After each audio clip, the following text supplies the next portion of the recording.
Hey guys, what's up? Shadowlands back for another video. Today I'm going to be doing a video that I've been putting off for a very long time, pretty much ever since the roulette system came out and these nanotech things that everyone's been wanting so that they can get the new ToW weapons. Today I want to go over the best ways to maximize getting ToW weapons and getting those nanotechs that you need to get them. Because this past time they put out 2 ToW weapons and it required a little bit more dedication, you might want to say, to go ahead and get both of them. So today I wanted to go over how to do it effectively and efficiently. Now sadly, the one thing I will warn you guys is that it requires a lot of GP or a friend with a lot of GP. You're going to need a lot of these roulette shuffles. You're probably going to need about 50 of them for every 100 or so coins. That's about how you're going to need. So first of all, for those of you who are unfamiliar with this system, I'm going to show you the 3 things you'll be needing. The first thing is a roulette shuffle. I have 41 of them. They are 1,000 GP apiece. For a long time they were 150 GP apiece, but they were much cheaper. They spiked in price after the ToW weapons came out, understandably, but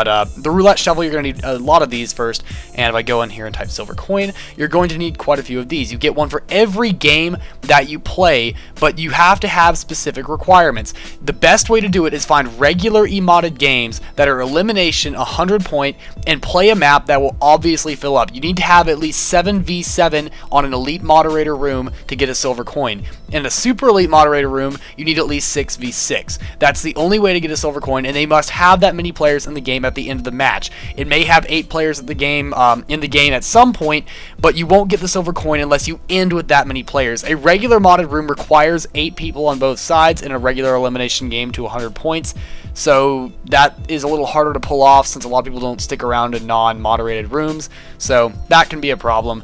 On the other hand, it does get easier if you say do 140 points. You don't need as many players on each side. I'm not sure what it drops down to by point ratio, but I know for the basic 100 kills and elimination, that's what is required. So that's the easiest way to get silver coins. Play elimination. The fastest way to actually do it, by the way I've been able to figure it out, is to play either oil rig or play junk fleet elimination to 100 kills with an elite moderator with a full 8v8 room and allow everything, including explosives. Explosives speed up the game drastically. As I've done a little bit of research, games with explosives tend to run 10 to 20% faster than games without them. I believe that's because of the use of mines, since a lot of explosive kills are to do with those, but that's just what I've been able to find out. So if you play those kinds of games, especially junk fleet is actually faster than oil rig. Usually you should be able to complete a game within every 10 minutes, and you should be able to get a coin definitely within that amount of time. The longest games I've seen run for about 12 minutes. The shortest ones run for no more than 6 if both sides are extremely skilled. And if you play in Bravo/regulars, that should make it much easier. Now, the end goal that we're looking for are these nanotech things. Assuming that, well, ignoring the ToW weapons, and I spelled nanotech wrong.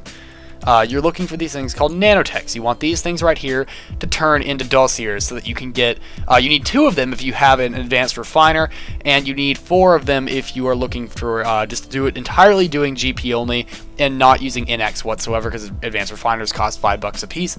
Anyway, so now I'm going to be going in how to do that with your roulette wheel. I explained how to do it with in-game already. So now if you go into your roulette wheel, I have quite a few silver coins, not nearly as many as some other people. I know people that have over 600. I recently got my M60 ToW E4 steel, so now I need to get a few more of those. But anyway, the way it works is that you have this roulette wheel and you're going to use one of these silver coins, click play game, and it's going to spin like this and give you some amount of whatever you land on. In this case, it looks like I'm probably going to be getting one of these things right here, and I got 70 nanotechs. Awesome. Now, there's a really good way to maximize how many of these you're getting. Now, it's not necessarily just how many are on the board, although that definitely is a factor. What you want is the higher numbers. You want at least several 70s and 50s, if not 100s and 200 sets of Maximize Nanotechs on the board at once. These 30s and occasionally 20s are not worth your time, and you should treat them as if they're not even there. The way that you want to look at this is that you want to have at least 4 to 5 of the Maximize Nanotechs on the board that are 50s or higher. You don't want to really think about 30s and 10s so much. While it's nice to have them on the board, don't consider them part of the actual algorithm. Now, the way that this thing works is that it's based on your previous spin. So let's say I spun this one now. The ones I am least likely to get are this one, the one that I just landed on, and the one directly across from it. And then it works inversely. So it will be more likely to get the ones on the side of it, even more likely to get the ones on the side of it, and I am most likely to land on the ones 90 degrees from it. And the same thing goes for this. It gets more likely, more likely, more likely. So that's the way that it works. I've looked up the algorithm inside the actual game files, and that's the way it's designed to work. So the way you want to get this is that you want to have a minimum of 4 to 5. So I'm going to use a few of these roulette shuffles down here just to shuffle it a few times and see if I can land on something good. I have plenty of GP, so I'm not too worried about buying more. This was a great pull. I got a 70, a 70, a 70, and a 50. So I have 4 chances to get quite a few of these nanotechs, and then there's always the extra nice little 30. What this means is that you want them to be more spread out. If they are more spread out like this, as opposed to all being lined up right here, the most I've ever seen on one roulette is 6. I don't know if you can get higher than that. That was not available in the files. I wasn't able to find it if it was. But basically, you want to get at least 4, because the way the algorithm works, when you spin it and they are spread out like this, you're more likely to land on them every time. But that being said, if on your first spin you do not land on one, you are less likely to spin one on the next time. So this one, for example, if I were to land on this 50, I would have a fairly good chance, an equally good chance, about 30% chance each of landing on this one over here or this 70 Maximize Nanotech. I would have a much lower chance of landing on this 30, but I would have a higher chance of landing on this 70 than this 70. So that's the way that spinning works. You want to get them spread out, and you want to have a high number of nanotechs. That's the typical trick to getting a lot of these. I don't want to go expending a lot of my coins right now. I just wanted to show you what the good roulette wheels look like. This is typically what a good one would look like. This is one of the better pulls you could get.